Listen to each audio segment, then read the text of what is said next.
बिस्मिल्लाहिर्रहमानिर्रहीम। अस्सलाम वालेकुम दोस्तों, अपनी नेक्स्ट वीडियो के साथ आपको वेलकम करता हूँ अपने इस चैनल में। बहुत सारे दोस्तों की तरफ से इंग्लैंड की सफरी पाबंदियों के बारे में पूछा जाता है और बहुत सारी फैमिलीज़ दोस्त ऐसे हैं जो अपने वीज़े लगवा के बैठे हुए हैं पाकिस्तान में, इंडिया में, सिर्फ इस वजह से कि वो रेड लिस्ट कंट्री से कब निकले और कब हमें जो है वो रिलीफ मिले और हम यूके में जाएं। क्योंकि एक बंदे को अगर 2,000 पाउंड के नज़दीक खर्चा आता है, तो अगर एक फैमिली के 5 मेंबरान गए हुए थे होम कंट्री या उनके वीज़े लगे हैं या 2 या 3 लोग भी हैं, तो वो आप वापस आएँगे तो आप खुद मल्टीप्लाई कर लें कि 2,000 यूरो को 3 लोगों से मल्टीप्लाई करेंगे तो 6,000 पाउंड जो है वो बनता है। तो 6,000 पाउंड जो है वो अफ़ोर्ड करना अब इन हालात में कोरोना के इतना आसान नहीं है।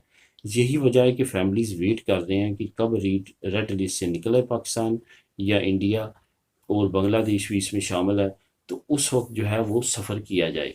एक नई अपडेट तो आ चुकी है जिसमें यूरोपीय मालिक के लिए एक बड़ी अपडेट है। यूरोपीय मालिक में अगर इनको कर दिया जाता है ग्रीन लिस्ट, तो वो लोग जो यूरोपियन सेटलमेंट स्कीम के तहत वहाँ पे गए थे और बाद में अपनी होम कंट्री गए हैं, उनके लिए राह खुल जाएगी। वो अपनी होम कंट्री में यहाँ पे आ सकते हैं, पहले यूरोप के मुल्क में जहाँ के उनके डॉक्यूमेंट हैं, पासपोर्ट है। यहाँ से फिर क्योंकि जब ग्रीन लिस्ट होने जा रहे हैं, यहाँ से फिर आप अगर जाएंगे तो आपको कोई भी किसी तरह का मसला नहीं होगा। इन ममालिक का मैं नाम ले देता हूँ। 11 ममालिक हैं जिनके लिए अनाउंस होने जा रहा है कि ये अब ग्रीन लिस्ट कर दिए जाएंगे, और इस हफ्ते के अंदर अंदर जो आने वाला हफ्ता जो शुरू होने वाला है इससे। सबसे पहले तो इटली जो है वो ग्रीन लिस्ट होने के बहुत ज़्यादा चांसेस हैं। Austria, Germany, Poland, Slovakia, Latvia, Lithuania, चेक रिपब्लिक, अज़रबैजान, भूटान, वियतनाम। ये वो ममालिक हैं 11 के करीब जिनको जो नेक्स्ट वीक है बहुत ज़्यादा उम्मीद है कि ग्रीन लिस्ट कर दिया जाएगा। ये पहले येलो लिस्ट में थे।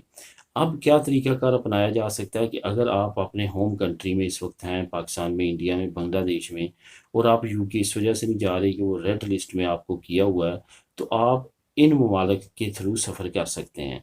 अगर आपके पास यूके का नेशनैलिटी है या आपके पास वहाँ का लीव टू रिमेन है या वीज़ा है, तो आप इन ममालिक में से किसी का वीज़ा अप्लाई कर सकते हैं। अगर तो आप यूरोपियन हैं और वहाँ पे जाकर आपने सेटलमेंट अप्लाई किया, तो फिर तो आपके पास यूरोपियन पासपोर्ट होगा ऑलरेडी।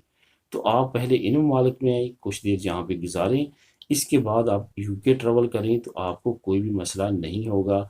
अगर ये ग्रीन लिस्ट नहीं होते, फॉर एग्ज़ाम्पल येलो लिस्ट में रहते हैं, फिर भी आपको मसला नहीं होने वाला, क्योंकि आपको घर में रहना पड़ेगा, होटल में नहीं रहना पड़ेगा।